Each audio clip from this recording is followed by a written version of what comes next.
जंतर मंतर पर कॉकरोच जनता पार्टी के विरोध प्रदर्शन के बीच केंद्रीय शिक्षा मंत्री धर्मेंद्र प्रधान ने अपने पद से इस्तीफा दे दिया। उन्होंने अपना इस्तीफा प्रधानमंत्री नरेंद्र मोदी को भेजा। इस्तीफा देने के थोड़ी ही देर बाद शिक्षा मंत्रालय केंद्रीय मंत्री प्रहलाद जोशी को अतिरिक्त प्रभार के रूप में दे दिया गया। प्रधान के इस्तीफे के बाद दिल्ली में राजनीतिक गतिविधियां तेज हो गई हैं।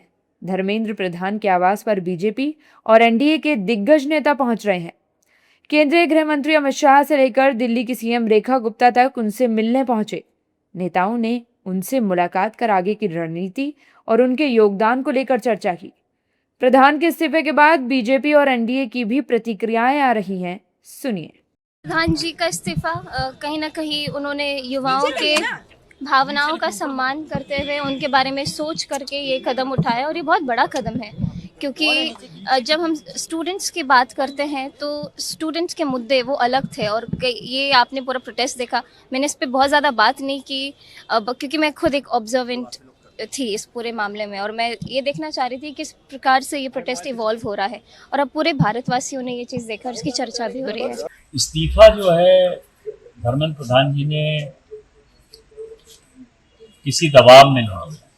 धर्मेंद्र प्रधान जी भारतीय जनता पार्टी के वरिष्ठ नेता हैं, विद्यार्थी परिषद से यहाँ तक आए हैं और उन्होंने शिक्षा के क्षेत्र में बहुत ही आमूलचूल परिवर्तन किया।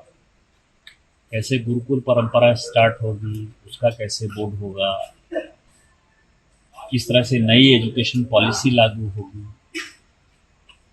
यूनिवर्सिटी में किस तरह से लोगों के अपॉइंटमेंट होंगे और परीक्षा पद्धति कैसे ठीक होगी, इसके लिए धर्मेंद्र प्रधान जी ने बहुत ही ज़्यादा जो है दिन रात मेहनत किया है। देखिए, धर्मेंद्र प्रधान जी ने शिक्षा मंत्री के पद से इस्तीफा दिया और एक्स पर बहुत ही भावुक पत्र को अपलोड किया है। उन्होंने कहा कि नीट की परीक्षा में जो प्रश्न पत्र लीक हुआ था, उन्होंने उसकी नैतिक जिम्मेवारी ली थी। दोबारा नीट हुआ, सक्सेसफुली हुआ, लाखों लोग क्वालिफाई किए, लेकिन जब विपक्ष इसको मुद्दा बना रहा था और विपक्ष से ज्यादा बड़ा मुद्दा था कि हजारों हजार छात्र जो थे वो अपने घरों को छोड़कर सड़कों पर प्रदर्शन कर रहे थे और उनको गलत हाथों में जाने से रोकना जरूरी था। तो धर्मेंद्र प्रधान जी पर कोई प्रेशर नहीं था।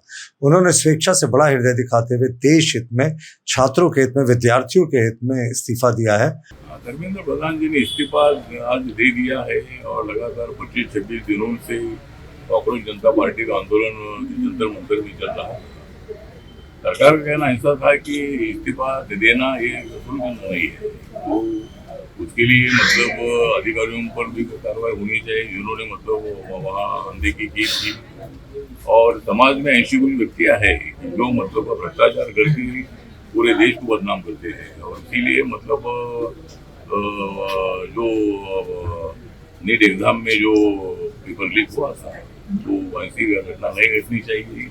बहुत बड़ा ऐसे प्रकार होते रहते हैं। हाँ, जो देश की स्थिति बनी, जो दिल्ली की स्थिति थी, उसके कारण आज स्वेच्छा से आदरणीय शिक्षा मंत्री धर्मेंद्र प्रधान जी ने इस्तीफा दिया है। लेकिन उनका जो शिक्षा के क्षेत्र में काम रहा, नई शिक्षा नीति बनाने में जो उनका योगदान रहा, ये अपने आप में अविस्मरणीय है। लेकिन विदेशी ताकतें एक तरह से सक्रिय हो रही थी और भी कई ताकतें सक्रिय हो रही थी, इसलिए उन्होंने आज शिक्षा मंत्री से इस्तीफा दिया है। उनके उज्जवल भविष्य की हम बहुत शुभकामना करते हैं। इस्तीफे से पहले धर्मेंद्र प्रधान ने सोशल मीडिया प्लेटफॉर्म एक्स पर एक पोस्ट साझा की थी। इसमें उन्होंने लिखा कि वे पिछले 4 दशकों से अधिक समय से छात्र, शिक्षक और शिक्षा सुधार से जुड़े मुद्दों के लिए काम करते आए हैं।